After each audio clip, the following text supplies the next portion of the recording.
Lifting Mechanisms, Part 1 of 2. The unit objectives. The students will be able to differentiate the 3 degrees of freedom that are presented in the beginning of the unit. The students will be able to demonstrate the correct use of the calculations needed to choose a gear reduction. The students will be able to distinguish between the use of linkage systems and a multi-state elevator and manipulator design. And the students will be able to explain how passive assistance can improve a robot design. Introduction. Object manipulation, which are used to obtain and control game objects. In many situations, robots are required to elevate and/or reorient objects. Degrees of freedom. A degree of freedom refers to something's ability to move in a single independent direction of motion. To be able to move in multiple directions means to have multiple degrees of freedom. Moving up and down is one degree of freedom. Moving right and left is another. Something that can move up and down and left and right has 2 degrees of freedom. The first type of degree of freedom is one in which the robot's arm can rotate about an axis parallel to the arm. So you can see how the robot moves the arm there. Degrees of freedom. The second type of degree of freedom is linear movement. In this case, a component on a robot can slide in and out or up and down. An elevator represents this linear degree of freedom, moving up and down. And here you can see another example of that. The third type is one in which there is a rotation about an axis perpendicular to an arm. The human elbow is an example of a joint with this degree of freedom. Rotating joints.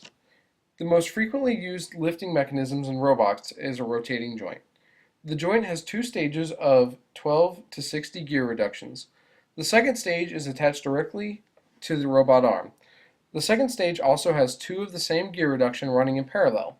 This means that the load is divided evenly over these 2 sets of gears. By reducing the load on an individual components, the joint is less likely to have a failure, like a broken gear or something like that.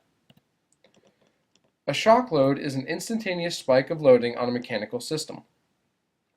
It is always a good idea to design robot joints robustly enough to withstand these shock loads. The first stage of gear reduction does not utilize parallel reductions. Joint loading. In order to effectively utilize a motor, one needs to adjust the load applied to its motor such that it runs within acceptable parameters.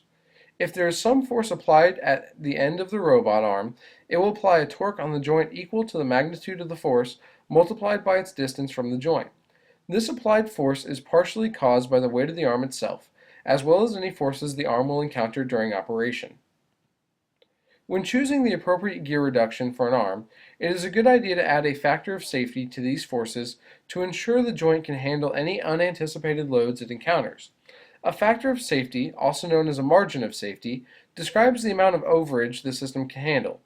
Basically, if the robot needs to be able to lift with a force of 10 newtons, one might design a robot to handle 12 newtons. This would be a factor of safety of 1.2. 10 times 1.2 equals 12. You can see how we came up with that 1.2 number.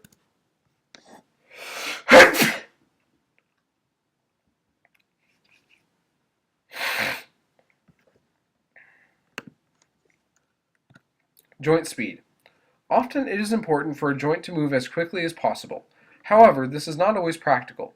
Designing a joint to be too fast may make it uncontrollable without advanced software. There are 2 approaches to choosing the gear reduction required for a rotating joint. Either method will work for any rotating joint design. If the amount of load the joint can lift is critical, designers should choose approach 1.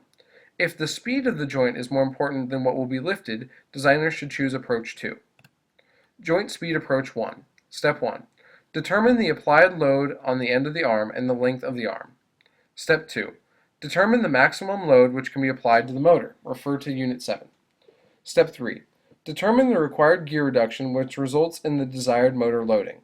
Step 4. Calculate how fast the arm will be rotating with this gear reduction. Step 5.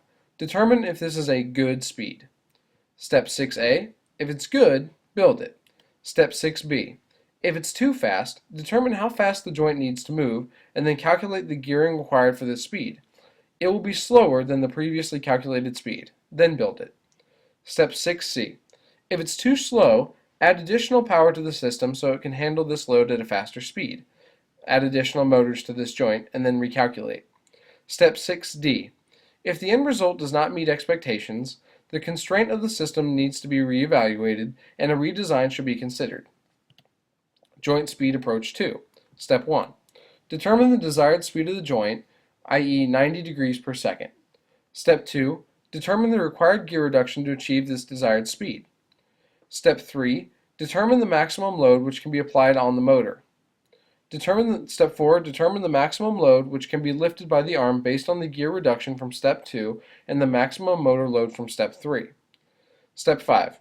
Determine if this maximum lifting load is acceptable based on what the load on the joint will likely be, including a safety factor. Step 6A. If the load is good, build it. Step 6B. If the load is too low and the designer is willing to reduce the speed of the joint to accommodate this load, he or she should redesign based on approach 1 above. Step 6C. If the load is too low and the designer is not willing to reduce the speed of the joint, he or she should add additional power to the joint and then recalculate. Joint speed. Both approaches will work for designing a rotating joint.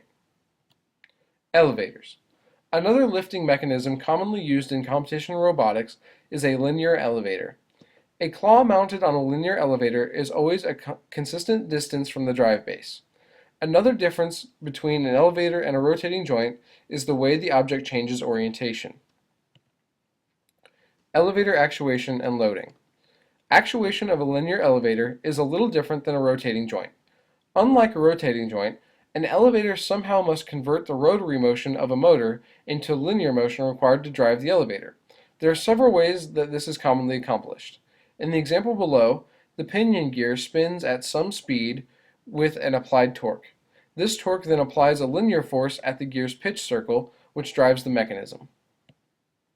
Elevator actuation and loading. The below image shows how chain and sprockets can be used to drive a linear elevator. The torque on the driving sprocket spins the chain is attached to the linear elevator and exerts a linear force to drive the mechanism. In the below example, a winch is used to drive a linear elevator. A motor applies torque to the winch, which provides a linear force along the rope, which then drives the mechanism. Multiple stage elevators.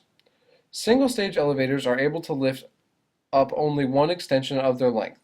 And if the elevator is 1 meter tall, it would be able to lift a claw from the bottom to the top, a total of 1 meter.